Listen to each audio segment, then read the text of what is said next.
Hey guys, welcome back to my channel. I'm Sudeshna and you're watching Legally Affirmative. हमारे पिछले video में हमने estoppel यानी कि सेक्शन 115 ऑफ एविडेंस एक्ट को कंप्लीट किया था। उसके बाद जो टॉपिक आता है वो है द डिफरेंस बिटवीन एस्टॉपल और रेस जुडिकाटा, जो कि CPC सेक्शन 11 में आता है।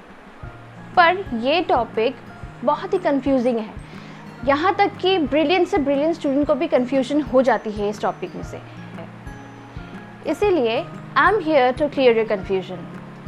देखिए, to know the difference between estoppel under section 115 of evidence act और CPC के सेक्शन 11 जो कि है रेस जुडिकाटा, इन दोनों के डिफरेंस को समझने से पहले we need to know what is res judicata. So res judicata के मीनिंग को जानते हुए आइए हम आगे बढ़ते हैं।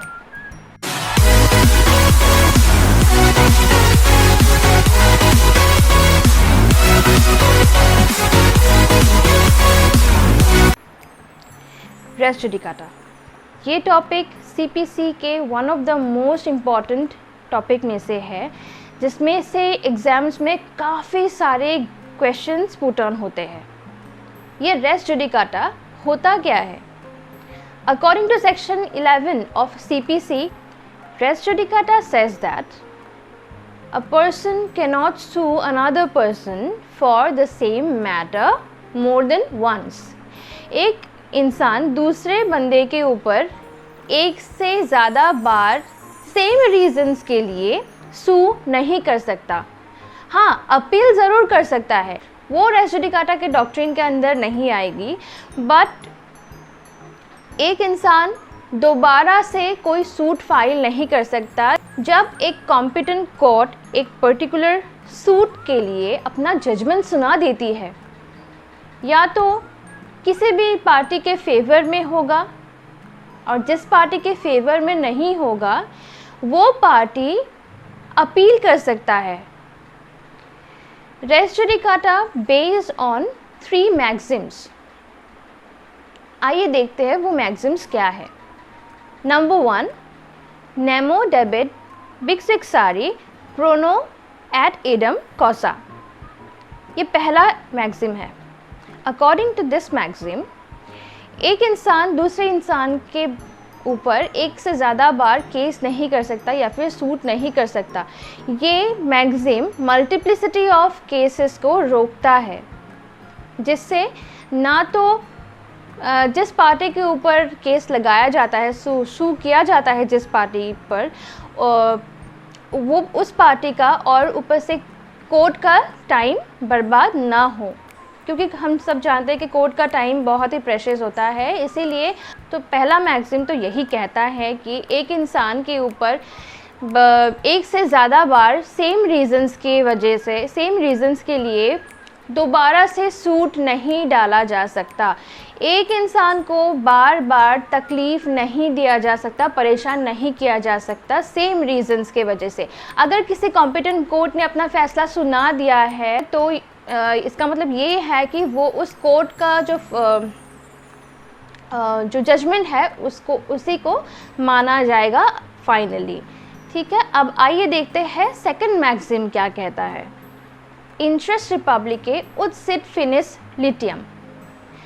ये मैक्सिम कहता है कि ज़्यादा से ज़्यादा केसेस कम हो, यही एक मेन इंटेंशन है रेस जुडिकाटा का। रेस जुडिकाटा का जो डॉक्ट्रिन है मेनली इसी वजह से लाया गया कि जितना ज़्यादा हो सके मल्टीप्लिसिटी ऑफ केसेस को कम किया जा सके, और ये स्पेशली स्टेट के लिए भी फ़ायदेमंद है। So for the interest of the state it is very important to reduce the multiplicity of cases और सूट्स। इस वजह से इस मैक्सिम के ऊपर भी रेस जुडिकाटा बेस्ड है। अब आइए जानते हैं द फाइनल मैक्सिम वो क्या कहता है, जानते हैं। रेस जुडिकाटा प्रो वेरिटेट एक्विपिटर। ये मैक्सिम कहता है कि अगर किसी कॉम्पिटेंट कोर्ट ने कोई जजमेंट दे दिया है किसी सूट के लिए, तो उस सूट के जजमेंट को, उस कोर्ट के जजमेंट को जो पार्टीज़ है उसे का फाइनल मानना पड़ेगा, उसे ही फाइनल जजमेंट मानना पड़ेगा, मान के कंप्लीट मानना पड़ेगा। फ्रेंड्स, आपने देखा होगा या फिर सुना होगा कि एक बोनाफाइड लिटिगेंट कई सारे पार्टीज़ के बिहाफ में एक पिटीशन फाइल कर रहा है या फिर सूट को फाइल कर रहा है किसी कोर्ट में। तब उस केस के लिए अगर उस कॉम्पिटेंट कोर्ट ने अपना फ़ैसला सुना दिया है तो उसी फैसले को उन सब ने फाइनल मानना है। वो उनमें से कोई भी किसी दूसरे कोर्ट में दोबारा से सेम फुटिंग्स या फिर सेम मैटर्स के लिए फाइल नहीं कर सकता सूट। एक केस था दरियाव वर्सेस स्टेट ऑफ यूपी। उस केस में एक पार्टी ने अपना कुछ मैटर्स के ऊपर दूसरे पार्टी पर केस फाइल कर दिया और उस केस को डिसमिस होते हुए ज़्यादा वक्त नहीं हुआ। तब उस पार्टी ने क्या किया, सुप्रीम कोर्ट में फिर से दोबारा से फाइल कर दिया सेम पार्टी के अगेंस्ट। फिर उस दूसरे पार्टी ने सुप्रीम कोर्ट को रिक्वेस्ट किया कि please do not entertain the suit on the basis of res judicata.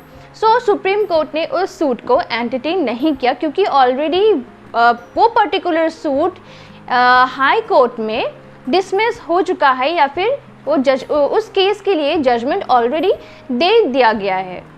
एक और एग्जांपल हम ले सकते हैं कि मान लीजिए ए ने एक सूट फाइल कर दिया कोर्ट में ये कह के कि अपने एंसेस्ट्रल प्रॉपर्टी से उसको शेयर चाहिए।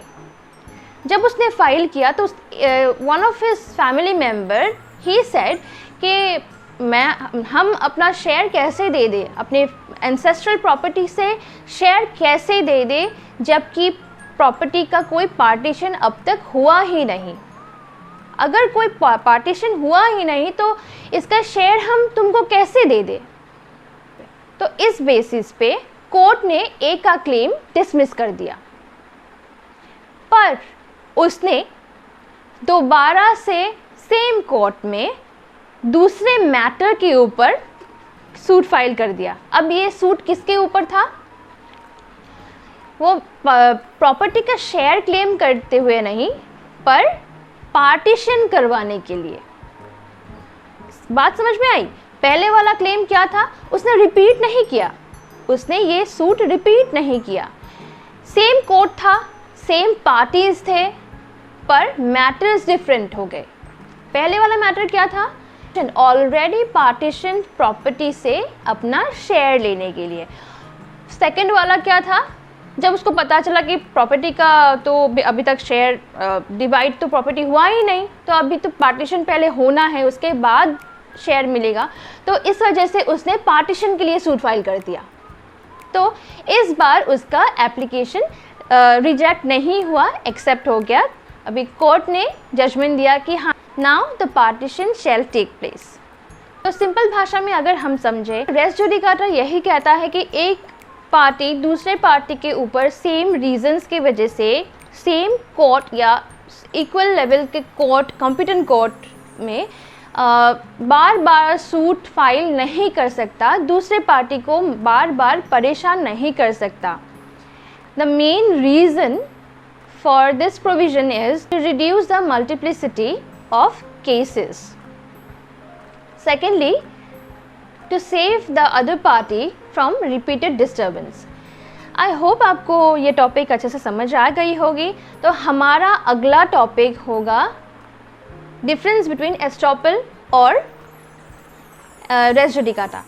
उससे पहले मैं छोटा सा एक क्वेश्चन पूछना चाहती हूँ आप सबसे कि हम अभी सीपीसी के रेस जुडिकाटा के बारे में क्यों बात कर रहे हैं, जबकि हम एविडेंस पढ़ रहे हैं अभी, है ना। अभी रेस जुडिकाटा कहाँ से आ गया? रेस जुडिकाटा इसीलिए आया क्योंकि एस्टॉपल जो हमने पढ़ी थी वो सिविल मैटर्स के साथ डील करता है, और हम सब जानते हैं कि सीपीसी सिविल मैटर्स के ऊपर ही है, पूरा कोड ही सिविल मैटर्स के ऊपर है। सो इसीलिए इन दोनों टॉपिक को लेके स्टूडेंट्स के बीच बहुत ज़्यादा कन्फ्यूजन आ जाती है, क्योंकि दोनों टॉपिक ऑलमोस्ट सेम है, सेम फुटिंग्स पे है। सो आई होप आपको ये वीडियो अच्छा लगा होगा, और अगर आपको ये वीडियो अच्छा लगा होगा तो प्लीज़ लाइक कीजिए। अगर आपको ये वीडियो बहुत अच्छा लगा होगा तो please subscribe to my channel to get more notifications about next videos. और कमेंट बॉक्स में लिख सकते हैं कि आपका क्या डाउट है और किस टॉपिक पे हमें डिस्कस करना चाहिए। आप लोग मुझे इंस्टा पे फॉलो कर लीजिएगा। इंस्टा मेरा आईडी है I am Sudeshna official. Insta पे आप लोग डायरेक्टली मुझे डीएम भी कर सकते हैं। सो मिलते हैं हम नेक्स्ट वीडियो पर, तब तक के लिए स्टे ट्यून, स्टे अपडेटेड।